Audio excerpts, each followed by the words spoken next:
Hey, tonight we are talking about bearing fruit and motherhood. I have a special guest joining me tonight. So, the name of the book actually is titled Bearing Fruit. Here's a look at it. And so this wonderful author, I actually sell her book at webookstoreonline.com. And so that's how I had a chance to meet her. And she lives in, I believe it's Ontario, Canada. But she'll come on here in just a little bit and tell us about it. And it's such a beautiful read. First of all, if you did not know, I'm someone who loves poetry. Poetry was my first love when it comes to books. And then from then on, I fell in love with like satire. I am a fan of like witty, educational, subliminal kind of reading, and so I enjoy that, but I always love a good poetry book, and in fact poetry has been one of the largest genres of books that I've been able to format. And so if you do not know, I also format books. The way that I've set up my life, created my life and career is that I am fluid. And so what that means, hey, come on in. I'm just waiting for my guests. But what I was saying is the way that I've set up my career for myself is I allow myself to just work in the book publishing industry on different levels. And so one day I might be formatting a book, another day I might be reading a book and sending somebody in a advanced why can't I talk today? Hey girl, an advanced review. And so I enjoy doing that. And then I also publish books. And so I meet with different authors. Hey, there she is. And so this is just another facet, just another area that I thoroughly enjoy doing is reading books and chatting with authors, chatting with the people who've written them. And so this is something that I think I'm going to incorporate more. Lovely it is, not just for me, but for the author who I'm talking to. And so we shall see. Um, Here she is. Hi, Hi, how are you? I'm good. How are you? Thank you so much for having me. Yes, I'm taking a sip of my coffee, my late night coffee. We Yeah. need some caffeine from time and then, right? Like caffeine. Usually, rock stars is what I use. But Okay, no. really? Wow. Okay, that's intense. See, I would be on 109. Like I would just be too crazy. I know, but I like do so much, so it's like, oh my god, like I need it. Like I Yeah. just started drinking coffee. But I Okay. need a triple because I really don't want to ask for a quadruple because it would give me like I'm crazy. Yeah. See, okay. See, I don't feel so bad. You get me because I'm like, don't judge me. It is right now. It's 7:19 over here in Texas, and so I know some people are like, "Coffee? Aren't you about to go to bed?" No, and I actually took a nap, and so I'm like, "Oh my god!" But I think at this point for me, it's just the taste. Like I could probably go right back to sleep if I really wanted to after this, and so yeah. But anyways, we're here to talk about your beautiful book. Berry fruit. Yes, Thank yes, you. yes. If you don't mind, I know who you are, but our lovely guests do not. So if you don't mind, just quickly introduce, or not quickly, take your time, just introducing yourself and then Yeah. we'll get into the book. Okay, so my name is Tanisha Turnant, aka Ty the Poetess. That's my pseudonym. I've been writing forever, for like as long as I remember. I kind of started with songs. I used to like Wow. rewrite some of my favorite artist songs, like Nicki Minaj back in the day, like Pink Turn Friday. up. Woo! You know, I used to rewrite my own verses, and then like of Okay. course Beyonce, Alicia Keys. I like kind of just started like rewriting my own versions of songs that I loved, and from there I kind of turned to poetry. And poetry's always kind of been like my passion because it's just so honest and so raw Yeah. and so real, and I feel like that's how I am as a person. um, Mm.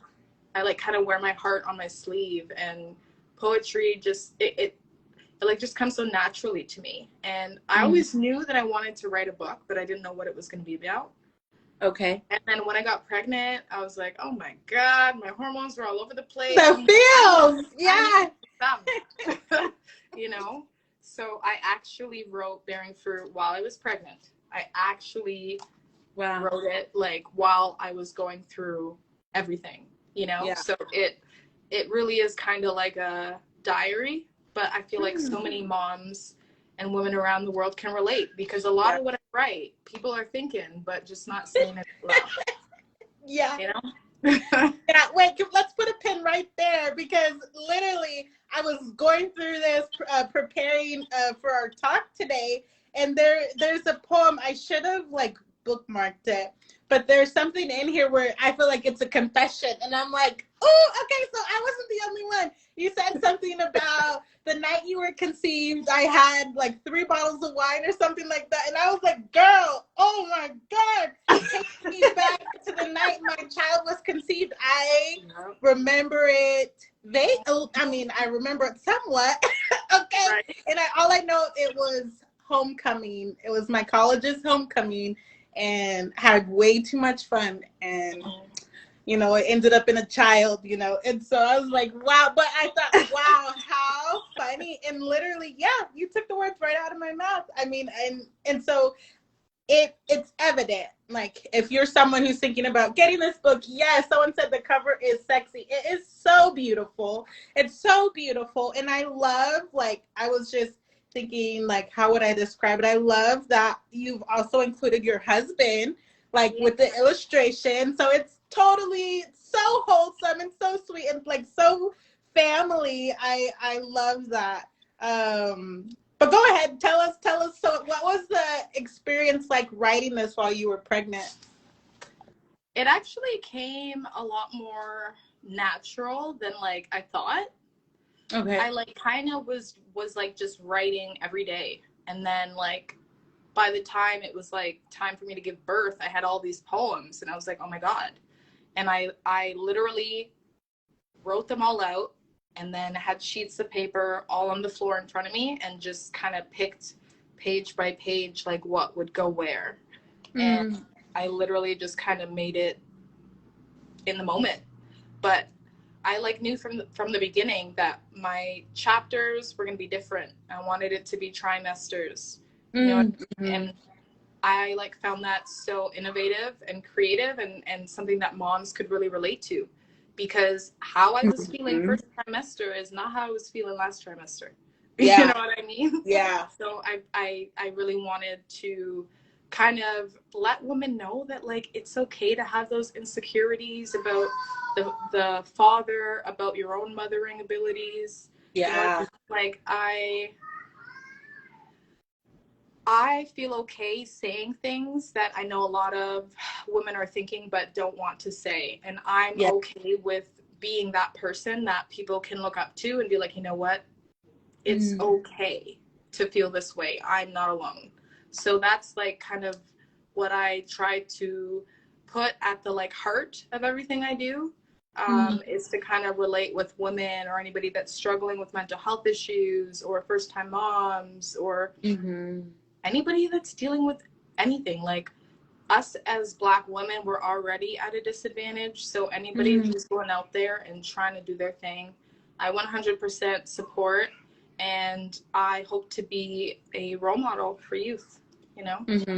Yeah, that's so good. That's so good. And I was even thinking, like, oh my gosh, this would be a good book for like the mom who's pregnant. You know what I mean? Just really getting ready, like pre-baby arrival, like the physical baby in their hands arrival kind of thing. And my sister's pregnant right now, and I'm like, oh my gosh, I talk to her at least once a week, and I'm like, I'm gonna send her this. I'm gonna send her this book and see if she can resonate with any of this, because oh my god, I think I was looking at a part where like there was like poem after poem after poem where it always ended with I am sorry, and just, you know, like you said, kind of like this guilt, but like it's also like it's like you don't really know what's gonna happen. Like of course our brains are thinking like, oh my god, I'm worried about this, I'm worried about that. I know I didn't receive like lots of love and affection, which I'm talking about my own story now.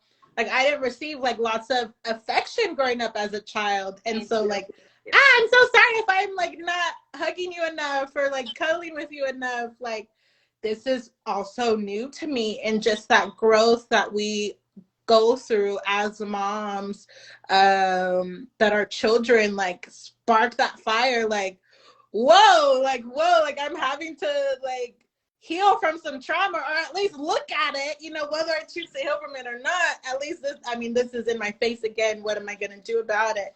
And so I was like, wow, okay. And it just made me feel so sad. I was like, oh my God, but like, I feel like that was maybe what you were going through, at least like what you were trying to convey. I don't know. Exactly. Okay. Basically, I was like talking to my belly, the like fetus that was growing in there. And yeah, I didn't have the best upbringing. So what we know is that our past experiences shape us. So based on that, I may make mistakes because I did not have the best role models. So because I am aware of that and I've done the work to know that I'm not perfect, nowhere near perfect, I'm trying to like apologize in advance for some of the mistakes that I might make, you know, but I was able to connect with my daughter and use all of the maybe like dysfunction and non-loving relationship that like I got from my family. I was able to use that and flip it. Like I make a point to tell my daughter every single day at least 10 times, I love you. My mom to this day has never said I love you to me once. You know what I mean? So I'm already breaking generational curses, and I'm grateful for that. You know what I mean? My daughter has her father in her life. I'm grateful for that. I didn't have that. You know, and even though it's a struggle, everything's a struggle, I just try to stay focused on the milestones that I have made, you know. Us as Black women, like, it's tough. Like, you know what I mean? Come on, I know. Yeah.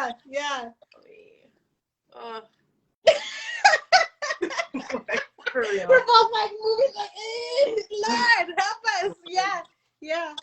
Yeah. And so, okay, my goodness. So you had a C-section, is that correct? Section, it does. Yep. See, okay. Tell us about that. I just flipped open the book and that's what came up first. And so you can tell me if this is a good subject to talk about or not, but I can relate. I'm fully open. Okay. So mine was an emergency C-section. Okay, same. She was past overdue. So me and my husband were like, let's try the castor oil method. Okay. And we did. She was like 5 days past at that point, and a lot of people, like, some people think to drink it, but I've also heard to just kind of rub it on the cervix, because if you drink it, like, I've heard people like puke and it's bad, right? So we kind of like just kind of rubbed it, like we had like latex, like medical gloves, and he's my husband, whatever. Right. Okay. Within like a couple hours, my contractions started, and I just kind of meditated all throughout it. My original goal was to do it no epidural, natural.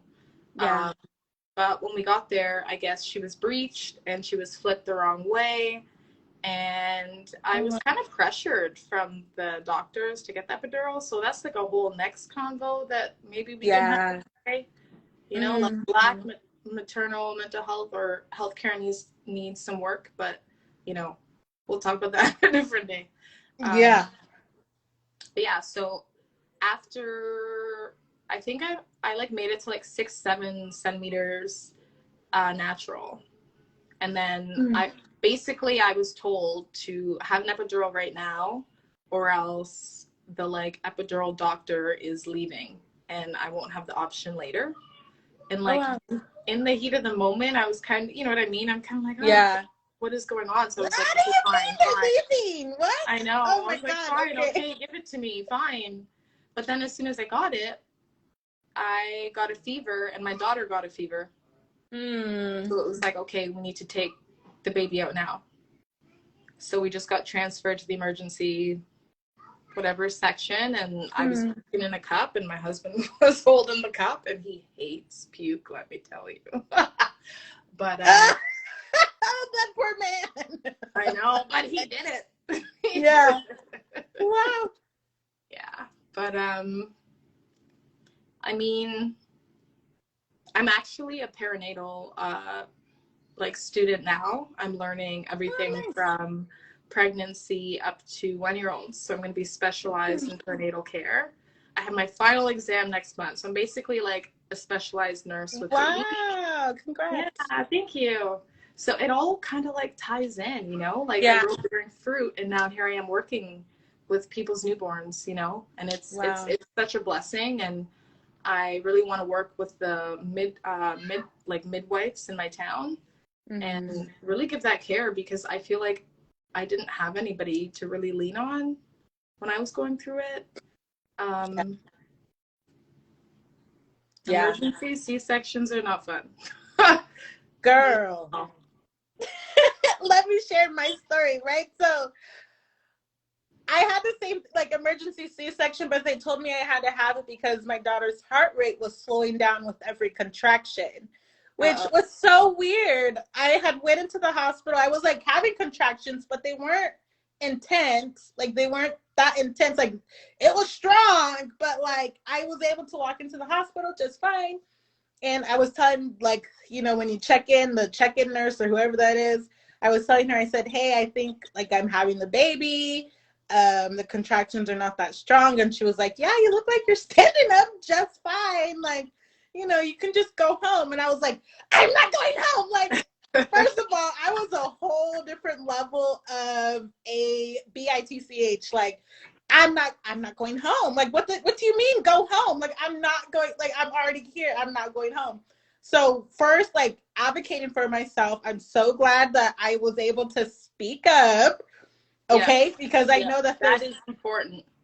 A lot of people don't even know that we are able to speak up for ourselves. Exactly. Oh my God. So they got me in the room, and like I didn't know anything. I like didn't go to like pregnancy classes. This was my first time, and I was like in the room, and they gave me like the gown, and I didn't even like think to take off my pants. And so they were like making jokes about, oh my God, you gotta take off your I was like, oh, I don't know. Like, can someone guide me? Can someone tell me? That's your job. So stupid. Like, oh yeah, duh. But like, mommy brain is a for sure thing. But like, I just did not know. So I'm thinking, okay, they're already giving me a hard time. I just got in here, and I'm already getting such a hard time.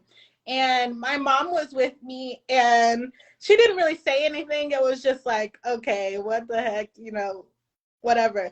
And so got undressed. I'm sitting there having contractions. Nobody is in there with me. It's just me and my mom. And we're there at least a good hour just sitting there. Finally, the nurse comes back in, and she's like, it looks like with every contraction, your daughter's heart rate is going down. We need to have an emergency C-section right away. And I'm like, damn, like, what a way to just lay it on me. Like, I haven't seen anybody for an hour, and now you're telling me I have to go have an emergency C-section. So, okay, let's go. I mean, damn, you know, I don't want to lose my child, you know. And so, oh my God, it was so bad. We get in there. They do what they have to do to, you know, start the C-section, and then they cut her finger with the little device or whatever that they use to cut you open. And like her first cry was not from like being born, it was like being in pain. And so that really pissed me off. Like, how the hell did you guys cut my kid's finger? Her first experience coming into the world is one of pain. Oh my Lord. And so it was just terrible all the way around. Not only that, they thought that I was on drugs because she was like shaking. And I was like, well, I said, maybe it could be the medicine. It could be the epidural medicine, whatever else you guys were stabbing me with. I do not know. I said it could be the fact that you guys cut her finger. So that's like some sort of risk. I have no idea. I have no idea. And so they would not let me see her for 3 days. For 3 days, I did not see my child. So talk about struggling with breastfeeding. Breastfeeding did not happen. No, because you're not able to help with the latch right at the beginning. Exactly. So it was a difficult, like, first 2 weeks was pretty difficult because then they kept her in the NICU. Was she preemie? No, she had jaundice. Okay. She had jaundice, and so our blood types are different. I think I have O positive, and she's like B positive or something. What's that? Rare. That like Yeah. So, and so they always try to get me to donate. Did you have to get like injections like every? No. Yeah, because they thought, first of all, they thought that I was doing meth. So, and I was like, what? Like, do I look like I do meth? So this was Daytona Beach, Florida. So I get it, but like this assumption, okay, we just got done talking about being Black in America. You're not in America, but just being Black women. Just being Black women. This is universal. Girl. Yeah. And come so to Canada, Justin Trudeau. I'm gonna visit now that I know somebody. I'm gonna come visit. I'm gonna come visit you. Caravana. Yeah. Carnival. In August? August? Oh, that's enough time. Wait, shut up. Say no more. I'm gonna write it down on my manifestation board. So like, you know how like in like Trinidad they have their like big carnival, like we also do it in Toronto. I grew up downtown Toronto, the 6. Where nice. From Drake, Okay. Everybody loves Drake. Okay, we are from the same city. So every summer, I think it's Civic Holiday, we have like a big parade. Like everybody comes out. Well, COVID has had it like closed the last few years. But this year, everybody's stepping out. Like, even for our Pride Parade, Spice. You know Spice? Like, the reggae artist? Okay. Yeah. He's actually out there during that. He's actually coming for Pride. Oh, wow. People are outside. Yeah. I love it. Yeah. Okay. No, so speaking of carnival, this is totally, I know we're kind of off subject, but that's okay. Let's go there. A couple years ago for my birthday, I went to the Bahamas and was a part of their carnival out there. And oh my word, it probably would be different if, like, because I'm thinking would want my child to come this time around. I didn't bring her then because it was 15 miles of drinking and dancing. Yeah. Hours of party and just an all around wonderful time. But yeah, I would love to. But it was also so different. You know what I mean? It was like, I was in like a bathing suit. You know, you've seen the girls like in their costumes and stuff. So I had a full costume. I had wings that were like the size of my arm span, you know, and just had a full on good time. But people, like, there's so much respect. There wasn't no like sexual harassment. People took care of the girls that were in the parade. And you know what I mean? When my feet got tired, somebody pulled up on a 4-wheeler and said, hey, hop on, I'll take you the rest of the way. Nice. And I didn't feel like I was in danger. I didn't think that, and maybe I was naive because absolutely he could have just took me and I never would have seen the rest of the world. But I just felt so safe and there was so much respect there. And so many people just wanted to take pictures with me. It was like a self-esteem boost and it was so good. And even now I'm just like, man. And so definitely I will have to put that on my to-do list. Get out to Toronto, Canada for carnival. Yep. You said August. Like nobody, other than like Trinidad, when like they have theirs, nobody compares to like the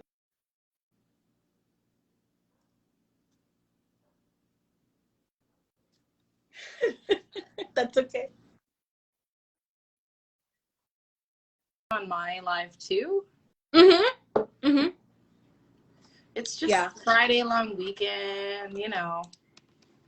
But I love that we can record this and save it back. I love your vibe. I'm kind of thinking, how do you feel about me reading some poetry? Yeah, let's go then. Okay. Okay, go ahead. Let's see. Which page are you on? Because I have my book here too. I want to follow along. I actually have the book, but I was going to read something new. Oh! Okay, okay, let's go. I'm excited. Okay. Woo-hoo. Yeah, so I actually just did an event with Uplift Black. So I'm from downtown Toronto, but I live like 40 minutes from downtown. Like I grew up downtown, and then now I live 40 minutes north, so like Simcoe County region, and I'm a part of Uplift Black, which is a collective that supports Black artists. So I'm super happy to be a part of that platform, and they recently put on a show with the Barrie Public Library and Uplift Black, and I was actually the feature poet, and I got to read from Bearing Fruit. And congrats! That's wonderful. Thank you. I actually got to bring my daughter on stage, and it was a sold-out event.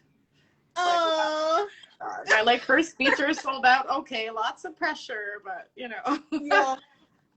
It was fine. And this is one of the pieces that I actually wrote probably like a year or two ago, but I decided to recite it that day, and I would love to recite it for you now. Yeah. Yeah. Okay. Feel free to snap, clap, whatever you want to do. Yeah, drop some hearts, you guys, for her. This is wonderful. Okay. So this poem is titled A Note from Someone Becoming an Angry Black Woman.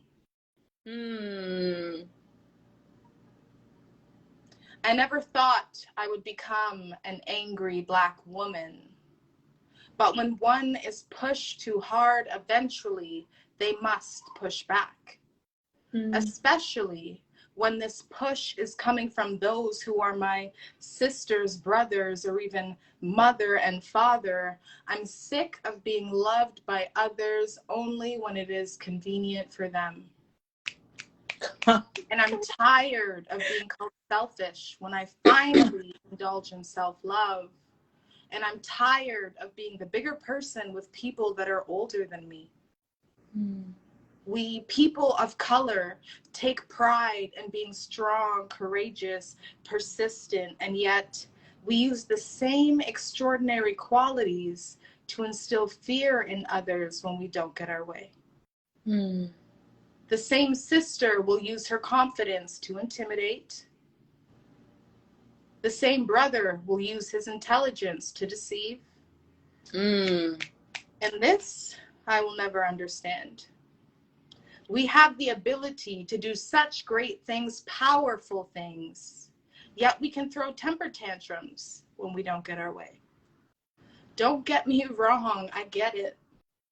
My sister, my brother, my mother, my father, you've had to fight to get where you are, and I commend you for that.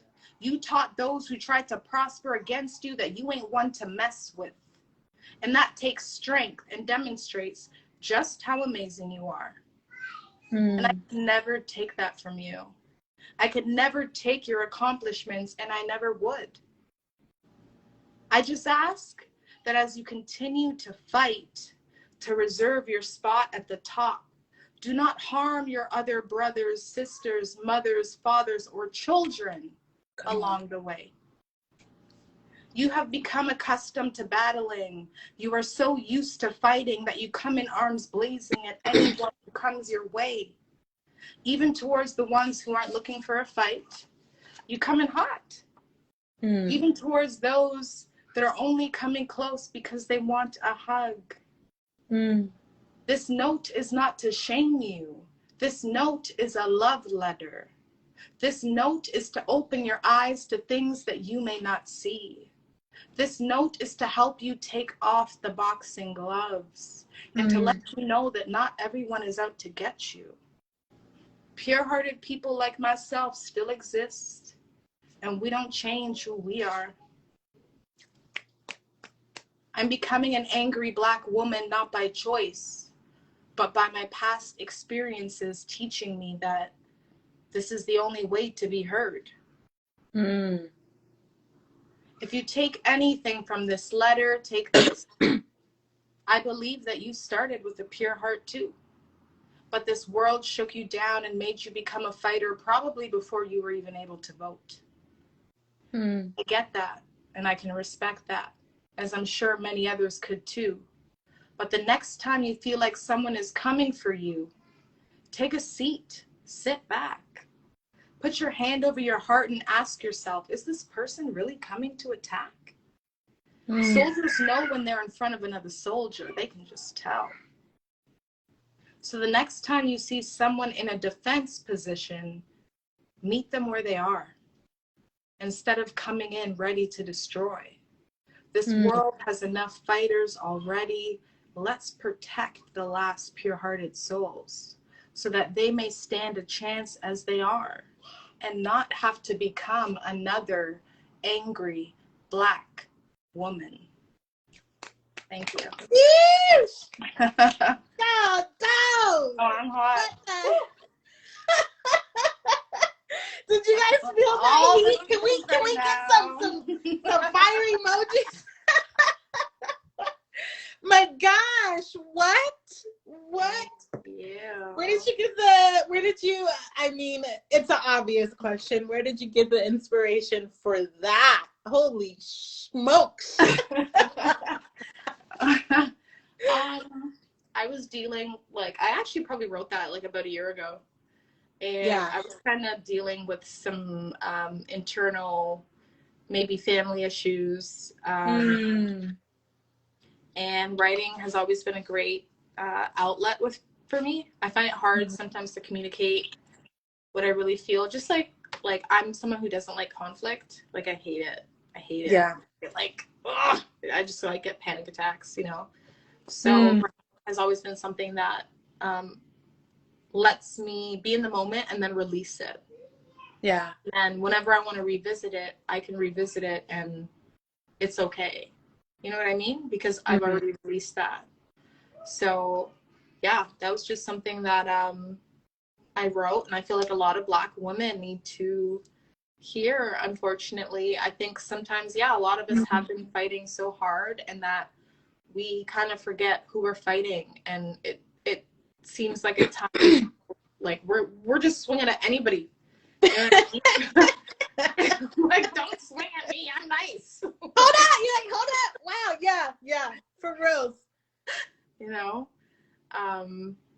But no, I'm glad you guys. Thank you for allowing me to share that. Yeah, that was wonderful. Yeah, no, and I get it, and it was so powerful when you were saying something about the positive traits, like being confident, being persistent, being intelligent, but not using that for the betterment of the community, but using that to hurt someone, to hurt your brother or your sister. And why why do that? Why are you doing that? And it's damn, what the heck? Can we get on one accord? Can we just be nice to each other? And then can we be loving, at least towards the people who are loving? But and I think that's the thing, is you just don't know. I think a lot of it comes from fear, right? And I want to say, just recently, in the last year, have I myself been able to be a bit more vulnerable? Never the angry Black woman, more the strong Black woman. And I hate that. I don't want to be strong. Let me just be. Let me just be dainty and soft. But feeling I have to be this strong Black woman, or I'm going to get stepped on, or I'm not going to be seen. My confidence comes because what's the other option? And of course there's other options, but I'm not okay with the other option. So yeah, I have to be confident. I have to, shoulders back and head up and walk in the room like I'm there to own it. And yes, you do get noticed, but a lot of times it's like, wow, that's a strong Black woman. I do not like that title. I do not like it, but I get it. I get it. I mean, I just get it. And so it's like it's similar to like the angry Black woman. A lot of it is due to fear. And like you said, a lot of it is due to like not being seen, not being heard.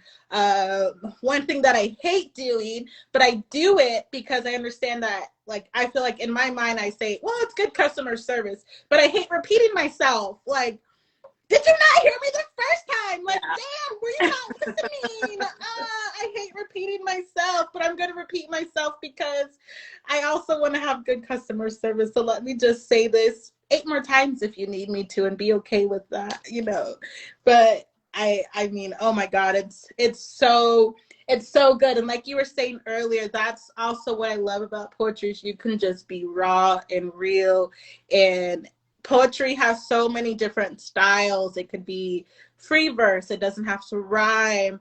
Really, I feel like poetry is all about the message. And really, any piece of writing probably has a message there, whether you realize it or not. It does. And so, job well done. What I like to do is like rap is poetry.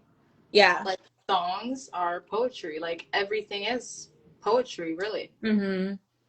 And I think this was something that was maybe a little out of my comfort zone, but I'm really proud that I did it because I think that we could all learn from it. And I honestly do feel like a lot of the successful Black women today kind of feel like they have to be that strong, powerful woman, and they can never be seen crying or vulnerable or emotional. They always have to just, come. But I feel like as humans, like, that's not in our nature, right? Like, we have a positive side, we have a nurturing side. As women, that is built in us.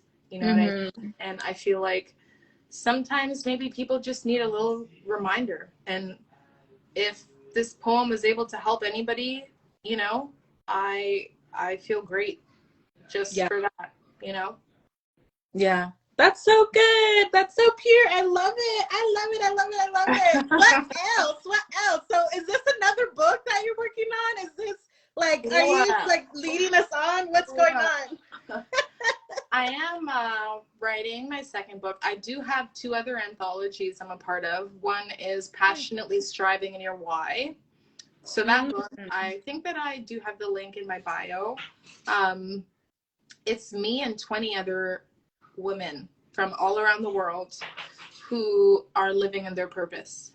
And I talk about my struggles and how I overcame them and what drives me now. And for me specifically, it was family and God. So that's what I talk about. So that book, it is more personal to me. It's not my poetry. It's me talking about my life. So if anybody is interested in that, you can get that link in my bio. I am working on Barren Fruit #2. I already got the title. I got everything in I'm just out here doing grants, trying to get more books sales, doing my thing, Yeah. I actually got some huge news that I will share with you. Last week, I got in contact with the poet laureate of my city, and she actually wants to nominate me for next term. Oh, congrats! What does that all entail? Do tell us. What perks? What? Am I talking to a celebrity? No. Not yet. That's okay. Not yet. But like, do you remember when Joe Biden got like his inauguration ceremony?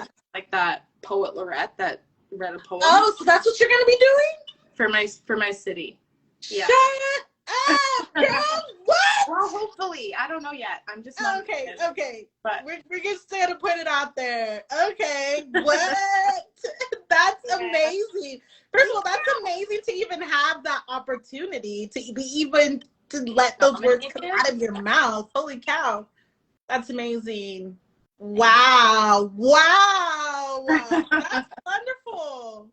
So Yeah. what, I mean, oh my God, let's just sit in that for a minute. That is wonderful. You know, it's so funny. I was talking to an author yesterday and I was telling her how I'm such a fan. I'm such a fan of the people that I get to work with. First of all, I feel like I have the most amazing job. And that's what I was talking about earlier today is like, I just allow myself to be like water in the book publishing industry. If someone needs help with formatting, I want to do it because chances are like our generation, like you never know who you're talking to, like you just never know, and I want to be a part of someone's journey to their billion-dollar success or just a part of their story. Like I so want that. That's the selfish desire in me is like, oh my God, you know, and I just love it. And so you never know, girl, you never know. I'm gonna be like, I remember when we were on Instagram Live. I'm gonna be that fan. I am. And so yeah, you just never know. And that's why I just love it. I'm gonna have to do more of these because And especially with me, because I love your okay. vibe. Yeah, I think I'm we could do loving it. more Like of I said, these. I definitely want to travel. I know another poet who's in the UK. I'm like, I'm just making friends everywhere. Cause Yeah, look, girl. put me in the guest room, put me on the couch. Look, okay, I'll go stay at the hotel, whatever. All right. But I'm coming. Like I'm coming. I want to get out and see some stuff and experience other, you know, other parts of the world. Yeah. And even like I'm like doing events for the city. Like I live in Barrie right now, so next Saturday I'm doing Jane's Walk, which Jane was Nice. actually an author and a journalist, and she just believed in meeting community members and getting out there and knowing who your neighbors are. So I'm Yeah. actually going to be leading a version of her walk, but it's going to be poetry in motion. Wow. So as we're walking downtown, I'm going to be reading poetry, giving people prompts, and everybody's able to read their poetry as well. I'm going to have some rappers as well that can, Nice. freestyle, do their thing, and it's all just to bring the community out. And then in August, there's another library that's like in the Simcoe County area. I'm going to be doing like a creative writing event there, which you can choose me and do poetry writing with me, or one of my friends who's a rapper, Lifted. He's going to be doing rapping sessions, like Wow. writing sessions with youth. So it's like, I am trying to be an active member in the community, and as much Yeah. communication or Instagram lives, as much awareness and publicity we can, work together and do whatever. Like, let's do it, girl. Like sister to sister, like we all Yeah. promote each other for Oh my real. gosh. That's so beautiful. And that's right up my alley. That is right up my alley, especially like talking about community leadership. Oh my God. I love it. I You love need to it. come Right? to Because Canada, okay? I'm coming. I'm coming. I'm just going to put it out there. I am coming to Canada. I'm coming to Canada. But let me tell you, like, community leadership, I've always been someone who has had like civic engagement has always been my thing since like high school. Like civic engagement has always been my thing.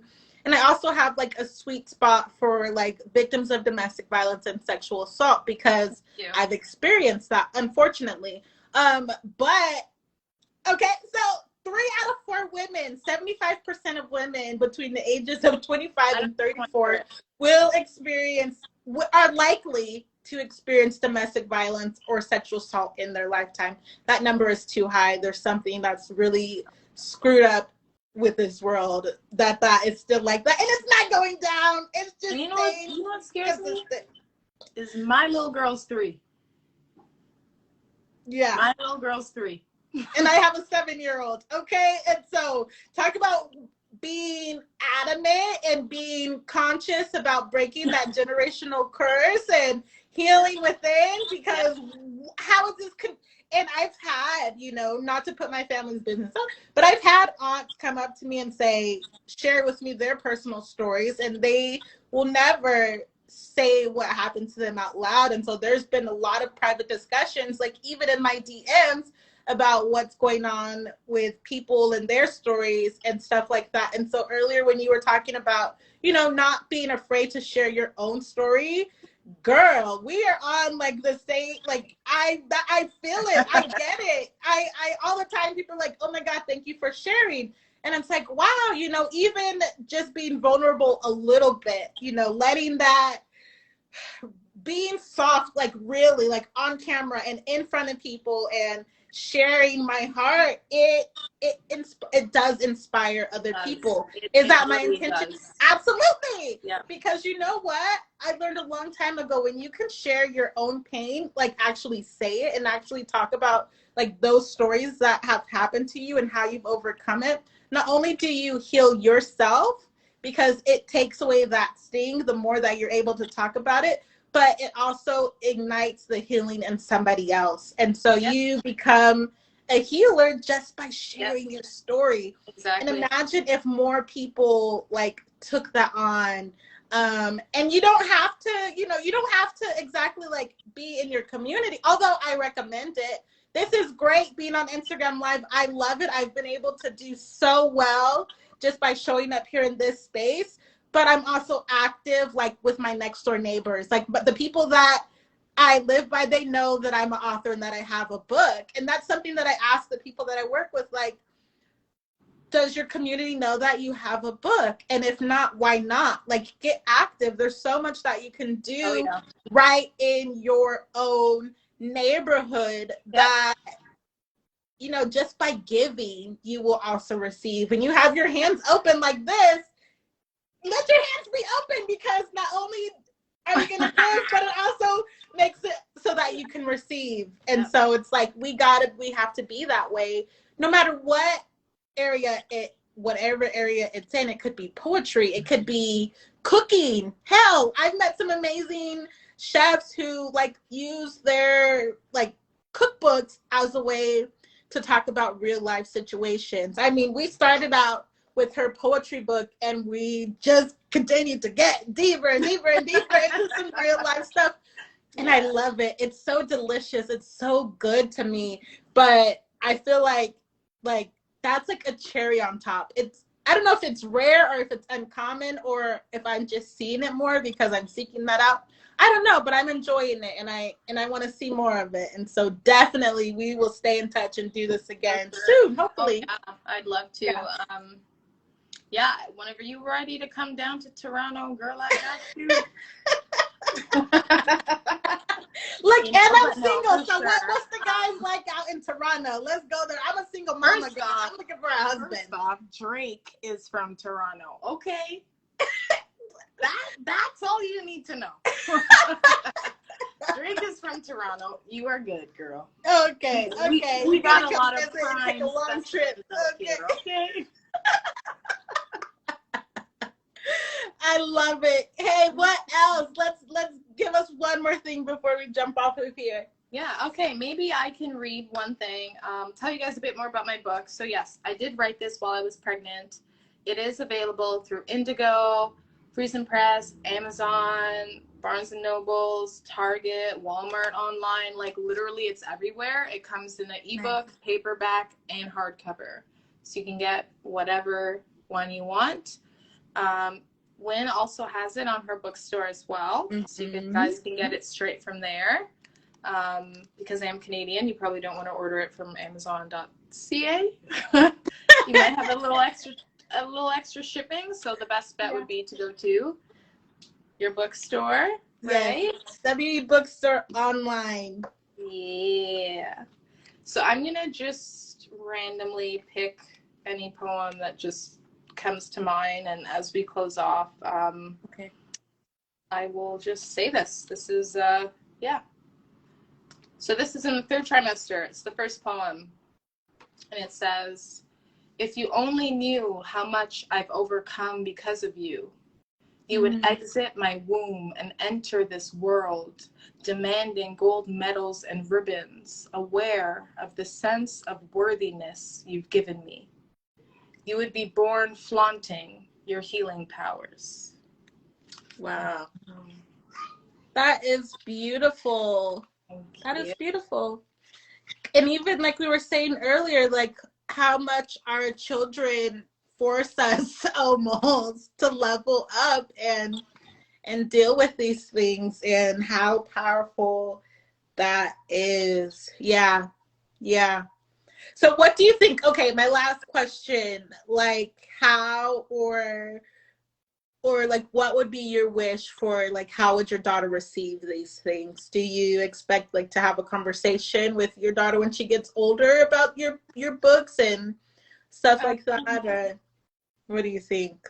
Yeah, I think like she was there for my show, and Mm-hmm. she actually decided to go to the bathroom right during my like slideshow that had photos of her. So I was Oh. like, great. But on her way back in, I actually brought her on stage, and I read poems, and I explained to her like, mommy wrote this book about you, you know. But Oh. she's only 3, so yes, Okay. as she gets older, I will definitely explain more to her. But she understands that mommy's an artist, mommy does poetry. She actually Mm-hmm. just got signed to a modeling agency downtown Toronto. Oh, wow. So she's actually a model herself. Wow. Yeah, so God has been great, but I will say to anybody listening or who views this later, I did Mm-hmm. not just get here. And if anybody looks at my most recent poem, what does it say? I did not just get here, I carried myself here for years. Nothing Mm-hmm. comes. You have to work for it. You have to be consistent. You have Yeah. to believe in yourself, despite all the haters, despite Yeah. everybody who wants to see you fall. Who gives a F? As long as you believe in you, and especially if you have Mm-hmm. kids, make them your motivation. Everything you did not get, try to give to your kid. You know, like just try to be the best version of you, even when it's hard. Yeah. I understand it gets hard. I'm someone who's dealt with depression and anxiety, still does. But guess what? I'm still here trying to do my thing. I don't let Mm-hmm. nothing stop me, and neither should you. So let this be inspiration to keep being you, not Mm-hmm. anybody else, but to find what makes you happy and just enjoy being you. Just like I am, just like Win is. Mm-hmm. Take the time to really get to learn and love yourself, and everything else will fall into place, honestly. Yeah. I receive it. Yes. Okay. So good. So good. All right. I hope you all enjoyed this as much as I did. Yeah. Probably not, but I still thoroughly, thoroughly, thoroughly enjoyed it. Thank you so much for your time. Kiss No your baby problem. for us, your family for us. This was great. This was rich. I'm definitely what I'm doing this weekend is I'm going to be uploading these Instagram lives to my YouTube channel, so that way people can link them on their websites or whatever and share. Sure. I'll definitely add it to my link in bio, and Okay. I'll be promoting it too. Yeah. And so, all right. Well, hey, Thank this you, was Queen. wonderful. I will actually be back in this space again on Tuesday with another author. And so come back and join me. All Yeah, right. everybody check out, join, follow, Win. Yes. Okay. Likewise. Do the same. Thank Okay. you Have a so good much. night. Bye.